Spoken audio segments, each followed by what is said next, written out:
खुदा की परिभाषा हुवल अव्वल हुवल आखिर हुवल जाहिर हुवल बातिन व हुवा वकुल्ल शैइन अलीम। हुवल अव्वल, he is the first, there is nothing before him. हुवल अव्वल, हुवल आखिर, उसके बाद कुछ नहीं होगा। वो परवरदिगार वो है जिसके आगे कुछ नहीं होगा, उसके आगे कुछ है नहीं। हुवल जाहिर, जितना दिखता है वो सब वही है। हुवल बातिन, जो हमें दिखता है वही थोड़ी है। चंद्रमा का पिछला हिस्सा नहीं दिखता तो क्या है नहीं? तो जो तुम्हें नहीं दिखता लेकिन है वो भी वही है। हुवल जाहिर हुवल बातिन वहुवा वकुल्ल शैइन अलीम, हर बातों को जानने वाला है वो। और क्या कहते हैं वेद, क्या कहते हैं? शिव सहस्त्र नाम में भगवान शंकर के 1000 नाम हैं। अनाद्यंतः व्यक्ता व्यक्तः बहुश्रुतः। अनाद्यंतः, जिसका आदि नहीं, जिसका अंत नहीं। अनाद्यंतः व्यक्ता व्यक्तः, जो व्यक्त है वो सारा वही, जो अव्यक्त है वो वही। बहुश्रुतः, सर्वज्ञ, सब कुछ जानने वाला, कॉन्शियसनेस का सोर्स है ना वो, इसलिए सब कुछ जानने वाला वही परमात्मा, वही परवरदिगार। और Bible, I am the alpha and the omega, I am the alpha and the omega, I am the first and the last. किससे लड़ रहे हो और क्यों लड़ रहे हैं? हम क्यों नहीं कोर में जाते और उन एक बातों को देखते जो एकदम एक तरीके से डिफाइन करता है उस परमात्मा को, और उसको छोड़ करके हम छिलकों पे लड़ाइयां लड़ रहे हैं। गूदे छोड़ करके हम छिलकों पे लड़ाइयां लड़ रहे हैं, जाने गंवा रहे हैं, दुकानें जलाते हैं, शहर फूंक देते हैं, और अपने इस देश की और आसपास के पड़ोसी देशों में भी तबाहियां कटी हुई हैं छिलकों की लड़ाई पे।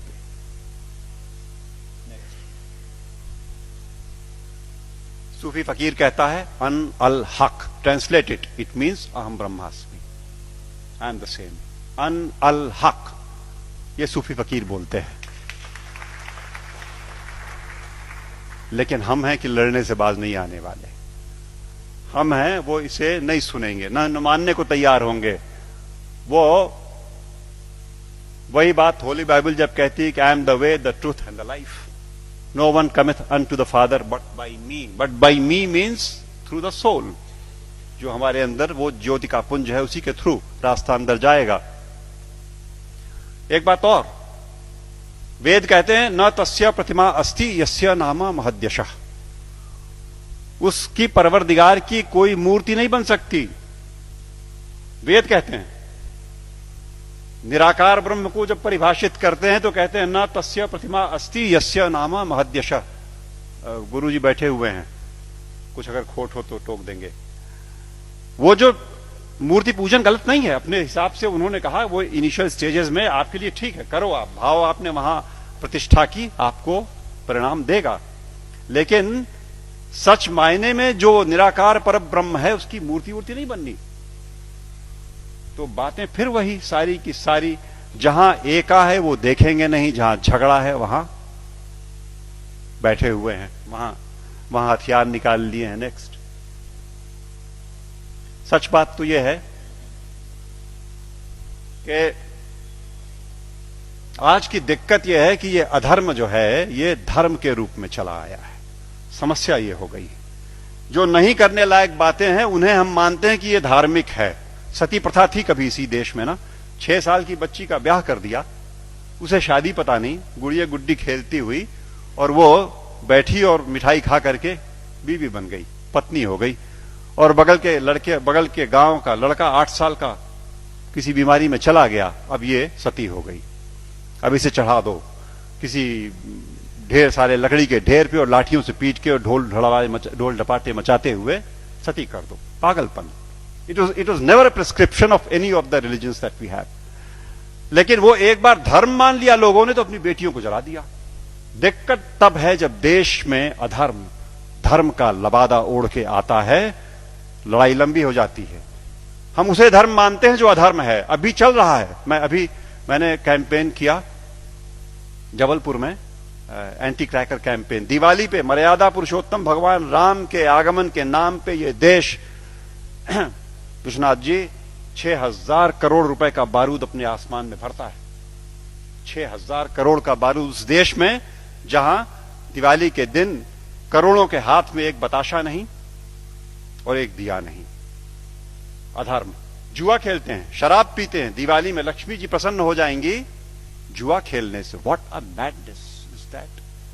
लेकिन चल रहा है।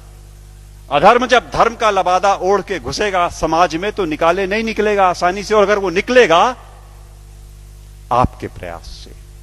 आप जगे हुए लोग हैं, आपके प्रयास से जाएगा। राह चलतों के प्रयास में से वो बात नहीं आनी, वो समझ ही नहीं सकते। या आप सुन तो रहे हो, आप शायद समझ भी जरूर रहे होगे।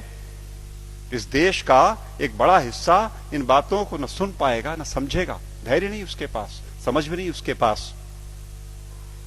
और आवश्यकता इस बात की है कि अधर्म जब धर्म का लबादा ओढ़ के आए तो पहचान के इग्नोर कर दो। लड़ाई नहीं लड़नी, आवश्यकता नहीं उससे लड़ाई की। It only needs to be ignored and probably that will do the trick next.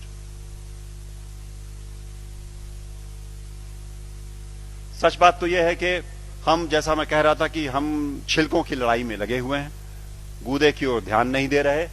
और मेरे घर पे मैं शाम को आसपास के मोहल्ले के गरीब बच्चों को पढ़ाता हूं, थोड़े से। उन्हें रोज एक टॉफी एक बच्चे को देता हूं, उनको इनकरेज करने को कि वो आए।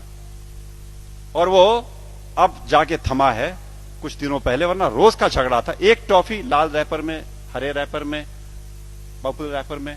ओ मुझे लाल चाहिए सर, मुझे हरी वाली चाहिए। लड़ने पे आमादा आपस में। और जिसे हरी मिल गई वो उछलता है, अंदर बिल्कुल एक चीज, लेकिन वो रैपरों की लड़ाई में परेशान। हमारा सारा देश आज इस धार्मिक रैपर की लड़ाई में गुथा हुआ।